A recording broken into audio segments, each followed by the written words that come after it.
कई सारे नतीजे कल मार्केट आवर्स के बाद आए, कुछ खबरें भी निकल कर आई। वरुण अब हमारे साथ जुड़ चुके हैं जो पूरी डिटेल्स हमें देंगे। Varun, good morning. Good morning Ashisha. तो सबसे पहले शुरुआत करूंगा मैं लुपिन के साथ, क्योंकि on the face of it अगर आप देखेंगे तो नतीजे अच्छे लग रहे हैं। ग्रोथ कंपनी ने अच्छी डिलीवर की है। आप देखिए सेल्स में करीब 10-10.5% के आसपास की बढ़ोतरी है और एबिटा में यहाँ करीब 32% के आसपास की ग्रोथ देखने मिली। एबिटा मार्जिन 21% से सुधर के 25.1% पे आए हैं और मुनाफे में करीब 38-39% के आसपास की बढ़ोतरी अच्छी खासी देखने मिली है।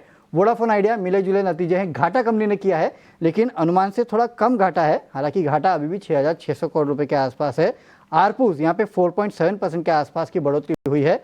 166 से बढ़ के 173 पे आया है, तो ये एक अच्छी बात है। बिरला सॉफ्ट थोड़े नंबर्स वीक लग रहे हैं क्योंकि रेवेन्यू 0.4% डाउन है।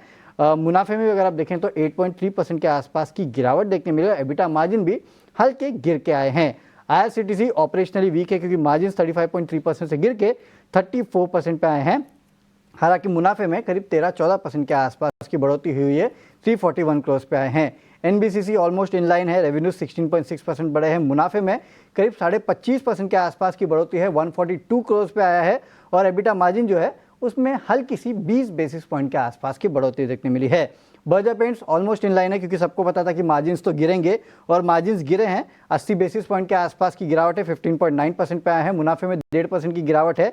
लेकिन कंपनी का कहना है कि डेकोरेटिव सेगमेंट में high single digit volume growth जो है इस कंपनी ने डिलीवर की है और सीक्वेंशियली वॉल्यूम और वैल्यू दोनों में पिकअप देखने मिला है और कंपनी Q3 में भी मार्केट शेयर गेन कर रही है और कंपनी का मार्केट शेयर जो है वो 20% से ज़्यादा का हो चुका है। ये कमेंट्री है, तो कमेंट्री थोड़ी ठीक लग रही है। इरकॉन वीक नंबर्स, रेवेन्यू 10-11% गिरे हैं। मुनाफे में करीब 65% के आसपास की गिरावट है और मार्जिन जो है कंपनी के करीब 400 बेसिस पॉइंट के आसपास की गिरावट वहाँ पे है। एनबीसीसी अच्छे नंबर लग रहे हैं।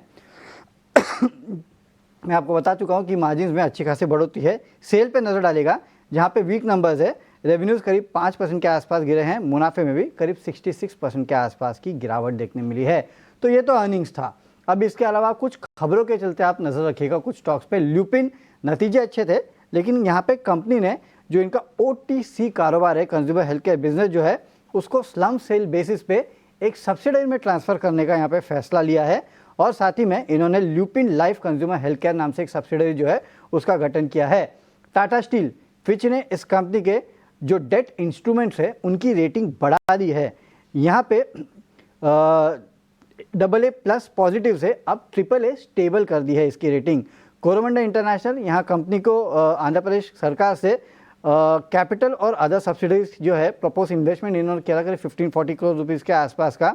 उसके एक्सपांशन के लिए थोड़ा बहुत अप्रूवल जो है वो मिल चुका है। इनकी मैन्युफैक्चरिंग फैसिलिटी है बेसिकली काकीनाडा में, उसके लिए टीवीएस मोटर्स इन्होंने MOU साइन किया है कर्नाटका सरकार के साथ।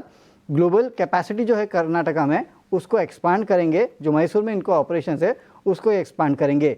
BML STX इंजन फोर्ज के साथ इन्होंने एक स्ट्रैटेजिक पार्टनरशिप की है। बेसिकली एडवांस डिफेंस और मरीन इंजन सॉल्यूशंस जो है उसके लिए करार इन्होंने किया है।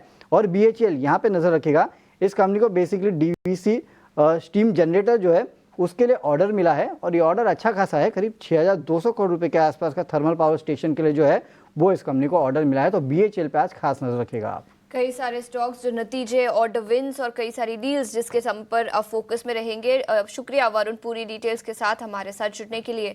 लेकिन कुछ